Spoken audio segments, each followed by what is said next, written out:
নৈহাটিতে ব্যবসায়ীর অস্বাভাবিক মৃত্যু ঘিরে চাঞ্চল্য ছড়ালো।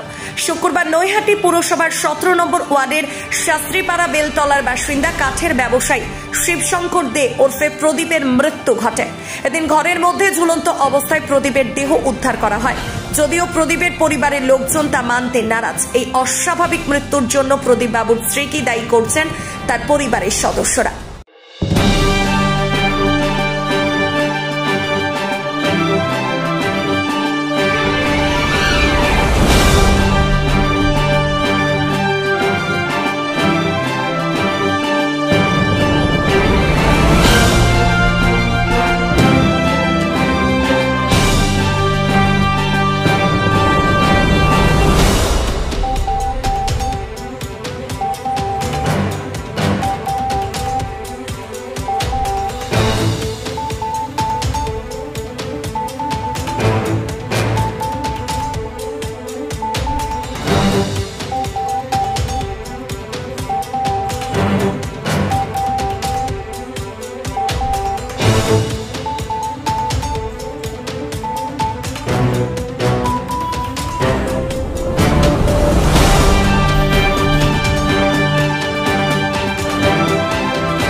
এই ঘটনায় প্রত্যক্ষদর্শী ও প্রদীপ বাবুর পরিবারের সদস্যরা কি জানাচ্ছেন দেখুন।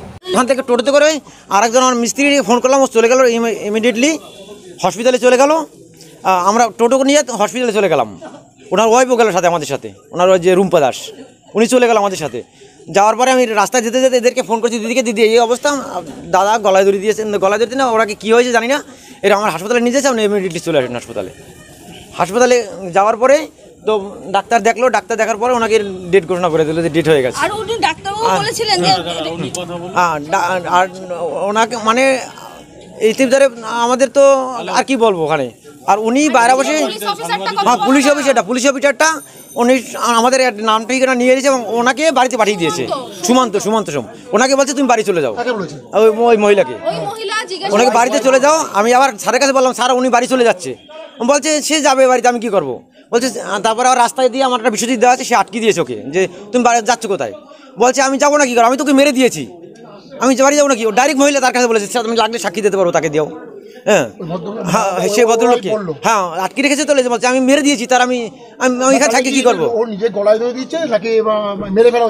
ও বলছে মেরে দিয়েছি, আমি ডাইরেক্ট বলেছি মেরে দিয়েছি।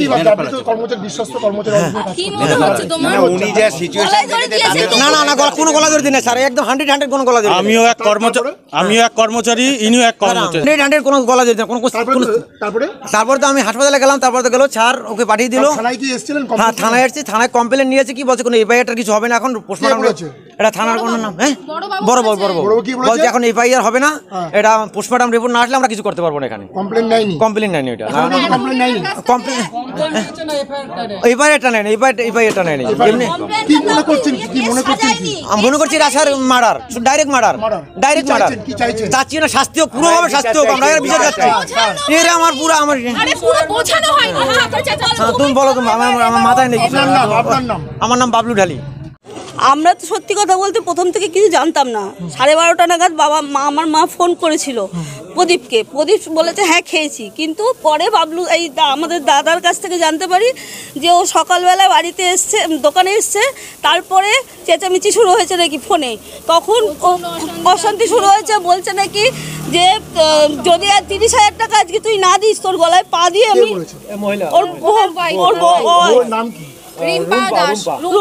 রুম্পা দাস, হ্যাঁ তোকে গলায় পা দিয়ে 30,000 টাকা নেবো। তাও বলেছে আমার ভাইয়ের নাম শিবশঙ্কর দে, আর ডাক নাম প্রদীপ।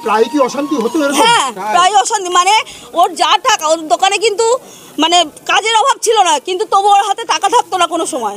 ও এমনকি আমাদের এই দাদাদের মাইনে পর্যন্ত ঠিক মতো দিতে পারতো না, মাইনে পর্যন্ত ঠিক মতো দিতে পারতো না। তাহলে সেই টাকা, কাজের টাকাগুলো যেত কোথায়?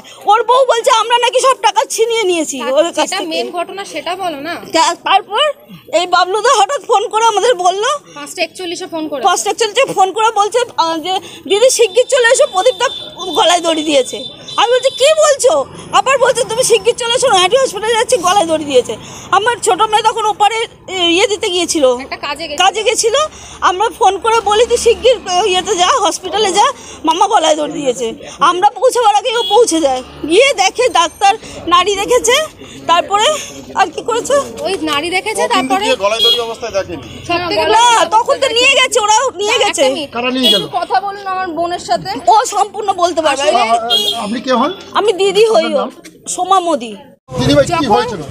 কালকে আমার মামা 5:41-এ, আমরা যতদূর শুনেছি আমার মামা নাকি গলায় দড়ি দিয়েছে, যেটা ওনার ওয়াইফ বলেছিলেন যে আমার মামা গলায় দড়ি দিয়েছে। কিন্তু আমরা যখন নিয়ে গেলাম ওই মামার বডির মধ্যে কোনো কিছু একটা দাগ নেই, গলায় কোনো তো দাগ নেই, না জিভ বেরিয়ে গেছে, না বাথরুম করে ফেলেছে, না কোনো লালা পড়েছে, না মানে ফ্যানের সাথে এতটা দূরত্ব যে কোনো টুল নেই, কিছু না। এদিকে উনি নাকি গলায় দড়ি দিয়েছেন। যখন নিয়ে গেলাম তখন উনি মারা গেছেন, ততক্ষণে উনি মারা গেছেন অলরেডি।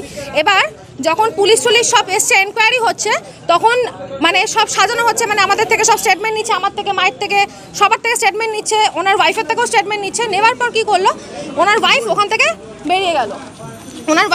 বেরিয়ে গেছে। তখন এনারা সবাই ছুটে গেল ওদের কাছে, যে স্যারের কাছে, সুমন্ত বাবুর কাছে, যে এরমভাবে চলে গেল। তো এরমভাবে চলে যাওয়া, তা আপনি আটকালেন না? বলছে আমি কি করবো আটকে, উনি চলে গেছেন ওনার মতো, উনি যেতেই পারেন। তা ওনাকে যে যেতে দেওয়া হলো, যার বাড়িতে মৃত্যু হয়েছে, আজকে যদি আমার বাড়িতে মৃত্যুটা হতো, আমার মামার হোক, যারই হোক, মৃত্যুটা হতো, তাহলে কি সেখান থেকে আমাদেরকে সরিয়ে দেওয়া হতো? আমি মনে করছি এটা আমার মামার প্ল্যানিং করে খুন করা হয়েছে, আর কিছু না। রুম্পা ওনার ওয়াইফ, রিম্পা ওনার ওয়াইফ, আর এর সঙ্গে ওনার ছেলেও আছে আমার যতদূর মনে হচ্ছে। একটা বান্ধবী ছিল। হ্যাঁ, আমি চিনি না, আমি তো ওদেরকে চিনি না। ওনারা দেখেছেন, ওনারা বসেছিলেন। আর সব থেকে বড় কথা, যদি কেউ মানে মারা যাবার সময় তার স্বামী ওখানে ঝুলছে, আর ওনার বান্ধবী ওই সময় কি করছিলেন, পুরো ফাঁকা বাড়িতে ওনার বান্ধবী কি করছিলেন, আর আমার মামার নিচে খাটে কি করে শোয়ালেন? একটা মেয়ের পক্ষে কখনো একটা ছেলে যখন হ্যাঙ্গিং হয় তাকে নামিয়ে নিচে শোয়ানো কখনো সম্ভব না। কোনো পাড়া প্রতিবেশী কেউ জানে না। আমার তো তাই মনে হচ্ছে, আমরা 100% শিওর মেরে দেওয়া হয়েছে। আমরা জাস্টিস চাইছি। আমার মামাকে যেভাবে ওরা হত্যা করেছে, 2 বছর ধরে টাকা মামির নামে, তারাও না একটু মামির নামে কমপ্লেন করার চেষ্টা করা হয়েছিল। কালকে 12:30 পর্যন্ত আমার দিদা, উনি হার্টের পেশেন্ট, আর্থারাইটিসের পেশেন্ট, হাঁটু খোঁয়া, ওনাকে নিয়ে আমরা 12:30 পর্যন্ত অফিসে বসেছিলাম, মানে পুলিশ স্টেশনে। ওনারা নেননি কিনা, ওখানে নিলে এফআইআরটা এখন নাকি সাজানো হবে না, ভুল কেস হয়ে যাবে, এটা বড়বাবু আমাদের বলেছেন। কিন্তু এই যে সুমন্ত বাবু উনি যাকে ছড়িয়ে দিতে বললেন, ওখান থেকে চলে যেতে বললেন ওই মহিলাকে, তা ওই মহিলা আজকে যদি পালিয়ে যায়, কিছু হয়, তখন কি সেই মহিলাকে উনি ফিরিয়ে আনতে পারবেন? আশা করি পারবেন না। আজকেও, কালকে বড়বাবু আমাদের নিজে বললেন যে ডাক্তারের সাথে কথা, এই নিয়ে একটা ক্যাবাস হয়েছে আমাদের ওখানে, ডাক্তারের সাথে কথা বলেন, একটা ক্যাবাস হয়েছে। আমি চাইছি আমার মামার জাস্টিস, ন্যায্য বিচার হোক। আর এখানে একটা কথা, এই দেখুন, এখানে ডেথ সার্টিফিকেট যেটা লেখা আছে, সেখানে কজ অফ ডেথ হ্যাঙ্গিং লেখা, যেটা পুলিশ নিজেই দেখেনি হ্যাঙ্গিং, সেখানে হ্যাঙ্গিং হিসেবে কি করে মানে দাবি করে আমি। নৈহাটি থেকে সুব্রত দাসের রিপোর্ট, 24 ঘন্টা লাইভ। ডিজিটাল ক্লাসরুমে অডিও ভিজুয়াল পদ্ধতিতে খেলাধুলা, গল্প, কবিতা, নাচ, গানের মাধ্যমে আপনার শিশুর মনের সকল বিকাশ ঘটাতে Naihati mothers lab co education English medium school, 7/B, Bijoynagar, Naihati.